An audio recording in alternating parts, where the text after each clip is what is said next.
మాట్లాడదాం. చెప్పండి, శ్రీహరికోట పరిస్థితి ఏంటి సార్? రక్షణ వ్యవస్థలో ఒక డేగ కన్ను లాంటిది శ్రీహరికోట రాకెట్ ప్రయోగ కేంద్రం. ఈ యొక్క పాకిస్తాన్తో యుద్ధం జరుగుతున్నటువంటి క్రమంలో ప్రభుత్వం అత్యున్నత స్థాయి భద్రతను ఇక్కడ ఏర్పాటు చేసింది.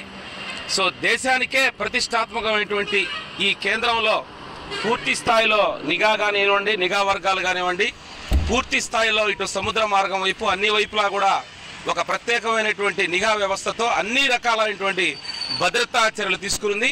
కాబట్టి ఈ యొక్క రాకెట్ కేంద్రంలో పూర్తి స్థాయిలో సేఫ్గా ఉంటూ తగినటువంటి గైడెన్స్ మినిట్ టు మినిట్ కేంద్ర ప్రభుత్వం ఇక్కడ తగు ఏర్పాట్లు కూడా తీసుకుంటాం సార్. అంటే ఆ చుట్టుపక్కల ఉండే వాళ్ళకు కూడా అప్రమత్తం చేశారంట. అవును సార్, చుట్టుపక్కల ఉన్నటువంటి దీవులు కానివ్వండి, చుట్టుపక్కల ఉండేటువంటి ఈ చిన్న చిన్న వాటర్ ఐలాండ్స్ కానివ్వండి, ఇక్కడంతా కూడా పూర్తి స్థాయిలో భద్రతా చర్యలు తీసుకోవడం జరిగింది.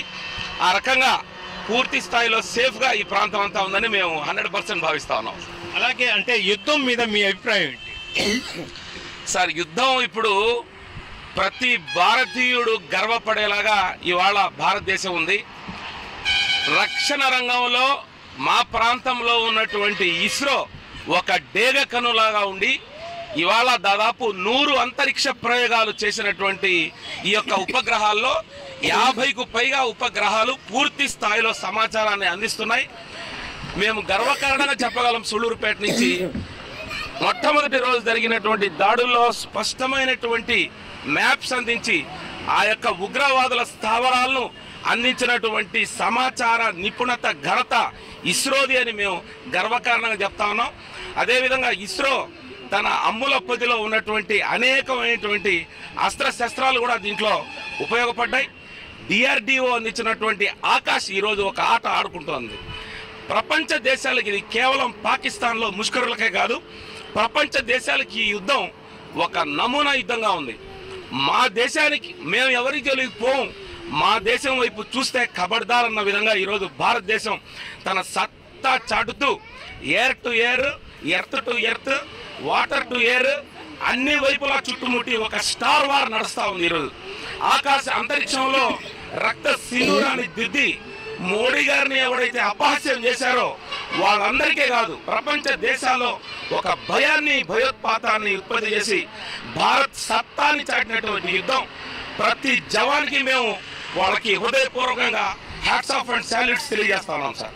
అలాగే అంటే ప్రధానంగా ఏంటంటే ఇస్రో అంటేనే ప్రపంచ దేశాల్లో ఒక గుర్తింపు. ఈ ఇస్రోని కాపాడుకోవాల్సిన బాధ్యత మన ప్రభుత్వాల మీద, ప్రజల మీద కూడా ఉంది. అదేవిధంగా కొత్త వ్యక్తులు ఎవరైనా వచ్చినా సమాచారం చెప్పండి అని కూడా పోలీసులు కూడా చెప్పారంట. తప్పకుండా సార్, ఇక్కడ నిఘా వర్గాలు చాలా అప్రమత్తంగా ఉంటాయి. దేశంలోనే అత్యంత ప్రతిష్టాత్మకమైనటువంటి ఇస్రో మీద అన్ని వైపులా ఇప్పటికే ఎస్పీ గారు కానివ్వండి, కేంద్ర బలగాలు కానివ్వండి, ఒక చిన్న ఇది కూడా పురుగు కూడా దూరని విధంగా ఇక్కడ 3 అంచెల్లో భద్రత అంతా ఉంటుంది. మామూలు టైంలోనే ఇస్రోకి వెళ్ళడం ఎంత కష్టమో అందరికీ తెలుసు. ఇప్పుడైతే పూర్తి స్థాయిలో దృష్టి కేంద్రీకరించింది. ఆ రకంగా ఇక్కడ అంతా కూడా భద్రత పరంగా అన్ని చర్యలు కేంద్ర ప్రభుత్వం తీసుకుంటాం సార్. Okay, thank you.